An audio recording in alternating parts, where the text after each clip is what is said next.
اعوذ باللہ من الشیطان الرجیم بسم اللہ الرحمن الرحیم بسم اللہ الرحمن الرحیم الحمد للہ رب العالمین وصلی اللہ وسلم وبارک علی عبدہ ورسولہ محمد وعلی آلہ وصحبہ اجمعین وعلی من تبعہم بإحسان الی یوم الدین اما بعد۔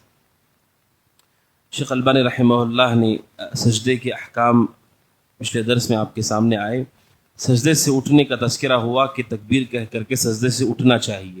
سجدے سے اٹھنے کے بعد نبی اکرم صلی اللہ علیہ وسلم کی سنت یہ تھی، صحیحین کی روایت ہے کہ رسول اکرم صلی اللہ علیہ وسلم نے صحابی کو کہا جنہوں نے نماز میں غلطی کی تھی، آپ نے کہا ثم اسجد، سجدہ کرو حتی تطمئن ساجدہ، اور سجدے میں اطمینان ہو، پرسکون طریقے سے سجدہ کرو، ثم ارفع، اور پھر سجدے سے سر اٹھاؤ، حتی تطمئن جالسا، اور بیٹھو سجدے سے سر اٹھا کر کے تو اطمینان سے بیٹھو۔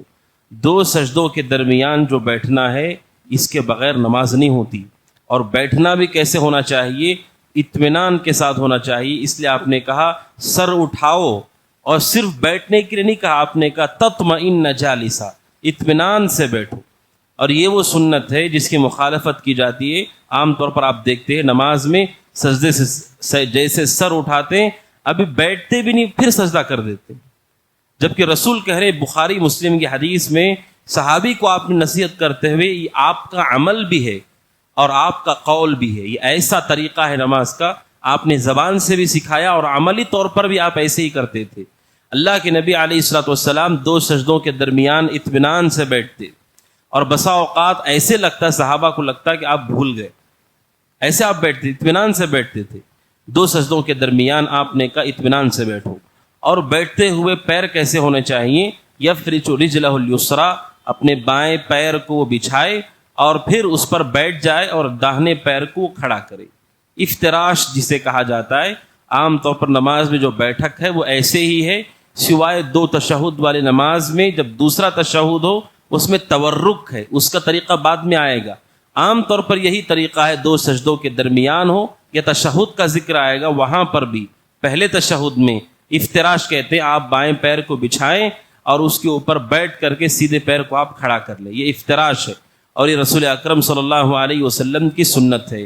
ابو داؤد کی حدیث ہے، عبداللہ بن عمر کے ایک بیٹے جن کا نام ہے عبداللہ، ان کا نام بھی عبداللہ ہے، انہوں نے اپنے والد کو دیکھا کہ عبداللہ بن عمر رضی اللہ تعالیٰ عنہما بیٹھے نماز میں اس طرح جیسے میں بیٹھا ہوں، دونوں پیروں کو موڑ کر کے، اسے تربع کہتے ہیں۔ تربع کا مطلب چار پر بیٹھنا، ایک تو میری پیٹھ ہے اور پھر میرے دو پیر ہیں، تو چار چیزوں پر گویا کہ میں بیٹھا ہوا ہوں، اسے متربعن کہا جاتا ہے۔ انہوں نے دیکھا عبداللہ بن عمر کو کہ نماز میں وہ جب بیٹھنے کی باری آتی ہے تو ایسے بیٹھتے ہیں، ادب بن کر کے، جسے ہم عام زبان میں کہتے ہیں۔ تو بیٹے نے بھی دیکھ کر کے والد کو کیا کیا، وہ بھی سجدے کے درمیان اور جب تشہد کی باری آئی تو ایسے ادب بن کے بیٹھ گئے۔ جب نماز سے فارغ ہوئے تو عبداللہ بن عمر نے کہا سنت یہ ہے کہ تم اپنے سیدھے پیر کو کھڑا کرو اور بائیں پیر کو بچھا کر کے اس پہ بیٹھ جاؤ، یہ سنت ہے۔ اور سیدھا پیر بھی کیسے ہونا چاہیے؟ اس کی انگلیاں قبلے کی طرف ہونا چاہیے۔ تو انہوں نے اپنے والد سے کہا لیکن آپ تو ویسا نہیں بیٹھ رہے، آپ تو اس طرح متربعاً بیٹھ رہے ہیں جیسے ہم کہتے ہیں ادب سے بیٹھنا۔ تو عبداللہ بن عمر نے کہا ان رجلای لا تحملانی، کہا کہ میرے پیر میرا وزن نہیں اٹھا سکتے۔ کس وجہ سے؟ یا تو عبداللہ بن عمر بوڑھے ہو گئے تھے یا انہیں کوئی بیماری کا مسئلہ تھا کہ وہ اس طرح نہیں بیٹھ پاتے تھے کہ ایک پیر بچھا کے اس پہ بیٹھے اور پھر ایک پیر کو کھڑا کرے، وہ نہیں کر پا رہے تھے، آخری عمر کی بات ہے، یا کوئی بیماری کا مسئلہ تھا۔ تو عبداللہ بن عمر نے کہا میرا مسئلہ ایسا ہے کہ میرا جسم اس کی طاقت نہیں رکھتا ہے، لیکن سنت یہی ہے۔ تو یہ حدیث بہت مفید ہے ہمارے لیے، اور اس حدیث میں تقلید کا رد بھی ہے کہ رسول اکرم صلی اللہ علیہ وسلم کے علاوہ کسی کی اتباع مطلق نہیں ہو سکتی، اس لیے کہ ہر ایک کے پاس ہر چیز کا علم ہو ضروری نہیں، اور علم ہو تو ضروری نہیں کہ اس پر ہر چیز پر وہ عمل کر رہا ہو۔ اب صحابی ہیں، وہ انہیں سنت کا علم ہے لیکن جسم ان کا ساتھ نہیں دے رہا ہے، لیکن رسول کا ایسا مسئلہ نہیں، آپ نے بیماری میں جو کیا وہ ہمارے لیے سنت ہے، آپ نے صحت میں جو کیا وہ ہمارے لیے سنت ہے، جو بھی آپ نے کیا وہ ہمارے لیے سنت ہے، لیکن امتی جو کرتے ہیں ہر چیز ہمارے لیے سنت نہیں ہے۔ اسی لیے انہوں نے اپنے بیٹے کو منع کیا، جیسے میں پڑھ رہا ہوں ویسے نہیں پڑھنا۔ اب سوچے سبحان اللہ، بہت مفید حدیث ہے وہ۔ تو اس حدیث سے کیا پتہ چلتا ہے کہ بیٹھنے کا طریقہ کیا ہے کہ اپنے سیدھے پیر کو آپ کھڑا کریں اور بائیں پیر کو بچھا کر کے، جیسا کہ حدیث نقل کرنے والے صحابہ نے رسول کی زندگی کے بارے میں نقل کیا کہ ایسے ہی اللہ کے نبی صلی اللہ علیہ وسلم بیٹھا کرتے تھے۔ اور دوسری بات اس سے پتہ چلتی ہے وہ یہ ہے کہ انسان اپنے بیٹھتے ہوئے دو سجدوں کے درمیان یا تشہد میں ہو، ایک بایاں پیر تو آپ کے نیچے ہوگا اور سیدھا پیر جو کھڑا ہوگا اس کی انگلیاں قبلے کی طرف ہونا چاہیے۔ یہ بیٹھنے کا طریقہ ہے، انگلیاں پیچھے کی طرف ہوں، ایسا نہیں ہونا چاہیے، الا ہے کہ کوئی آدمی اس کی طاقت نہ رکھتا ہو، عمر درازی کی وجہ سے یا اس کی ہڈیاں ہی ویسی ہیں کہ مڑتی نہیں ہے تو کوئی مسئلہ نہیں۔ لیکن سنت یہ ہے، اس لیے عبداللہ بن عمر نے کہا کہ سنت یہ ہے کہ پیر سیدھا کھڑا کرو اور قبلے کی طرف انگلیاں آپ کی ہونا چاہیے۔ تو یہ دو سجدوں کے درمیان بیٹھنے کا طریقہ ہے۔ اس کے بعد ایک اہم چیز جو شیخ البانی رحمہ اللہ نے ذکر کی ہے، ایک سنت ہے جو نادر ہے۔ نادر کا مطلب کبھی کبھار آپ اس پہ عمل کر سکتے ہیں۔ وہ سنت کیا ہے؟ وہ سنت ہے اقعاء۔ اقعاء کا مطلب کیا ہوتا ہے کہ آپ اپنے دونوں پیروں کو کھڑا کر دیں، ظاہر سی بات ہے انگلیاں آپ کی قبلے کی طرف ہوگی، کھڑا کریں اور جو آپ کی ایڑیاں ہیں ایڑیوں پر آپ بیٹھ جائیں، اسے کہا جاتا ہے اقعاء، کہ دونوں پیروں کو آپ کھڑا کریں اور دونوں پیروں کی ایڑیوں پر آپ بیٹھ جائیں۔ یہ کبھی کبھار اس پر عمل کیا جانا مسنون ہے۔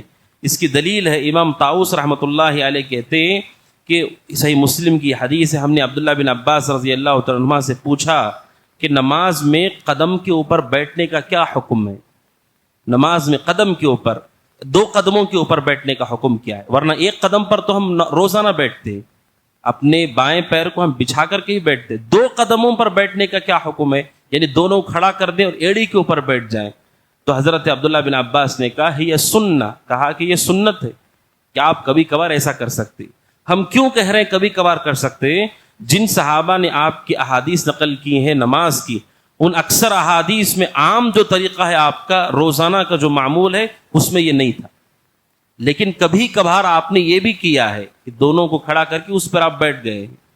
تو وہاں حضرت عبداللہ بن عباس سے بعض لوگوں نے کہا ہمیں ایسا لگتا ہے کہ وہ ایسا بیٹھیں گے تو ہمارے اوپر ظلم ہوگا، کیونکہ وہ بیٹھنا آسان نہیں ہے، خاص طور پر جس کا جسم بھاری ہو۔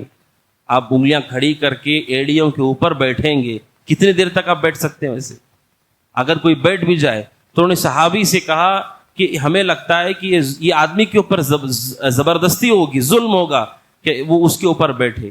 حضرت عبداللہ بن عباس نے کہا تم جو کہنا چاہے کہو، بل ہی سنت النبی کا صلی اللہ علیہ وسلم، انہوں نے کہا کہ یہ ظلم نہیں ہے، یہ تمہارے رسول کی سنت ہے۔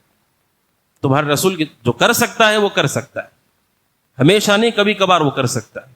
تو حضرت عبداللہ بن عباس نے انہیں روکا، کہا کہ یہ ہمارے پیروں پر، جسم پر ظلم نہیں ہے، آپ نہیں بیٹھ سکتے تو ویسے تو ارکان بھی معاف ہیں، آدمی کھڑا ہی نہیں ہو سکتا ہے، تو جب اللہ نے رکن ہی معاف کر دیا ہے تو سنت بھی معاف ہو جائے گی جو نہیں بیٹھ سکتا ہے۔ لیکن جو بیٹھ سکتا ہے اس کے لیے سنت ہے کبھی کبھار، جیسا کہ حضرت عبداللہ بن عباس رضی اللہ تعالیٰ عنہ نے بیان کیا، اسے کہا جاتا ہے الاقعاء۔ الاقعاء کا مطلب ہے دونوں پیروں کو کھڑا کر کے ایڑیوں پر بیٹھ جانا، یہ بھی کبھی کبھار سنت ہے، ورنہ اصل سنت ہے افتراش، ایک پیر کو بچھا کر کے ایک پیر پر بیٹھنا، اور پھر اس کے سجدے سے اٹھ کر کے جب ہم بیٹھتے ہیں، چاہے آپ افتراش میں بیٹھیں یا اقعاء میں، کچھ دعائیں ہیں جو رسول اکرم صلی اللہ علیہ وسلم سے ثابت ہے، رب اغفر لی، اللہم اغفر لی ورحمنی واجبرنی، جو دعائیں ثابت ہے رسول اکرم صلی اللہ علیہ وسلم سے، ان دعاؤں کو ہم پڑھیں۔ ابو داؤد کی مشہور حدیث ہے، حضرت حذیفہ رضی اللہ عنہ کہتے ہیں رسول اکرم صلی اللہ علیہ وسلم دو سجدوں کے درمیان رب اغفر لی، رب اغفر لی کہتے تھے۔ جو بھی رسول اکرم صلی اللہ علیہ وسلم سے ثابت ہے آپ اس کا اہتمام کریں۔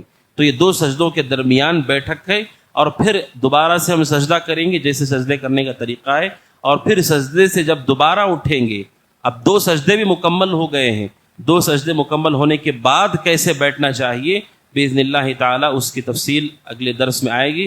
اللہ سبحانہ و تعالیٰ سے دعا کہ اللہ سبحانہ و تعالیٰ ہمیں ان سنتوں پہ عمل کی توفیق عطا فرمائے، آمین۔ ھذا وصلی اللہ وسلم علی نبینا محمد وعلی آلہ وصحبہ اجمعین۔ السلام علیکم ورحمۃ اللہ وبرکاتہ۔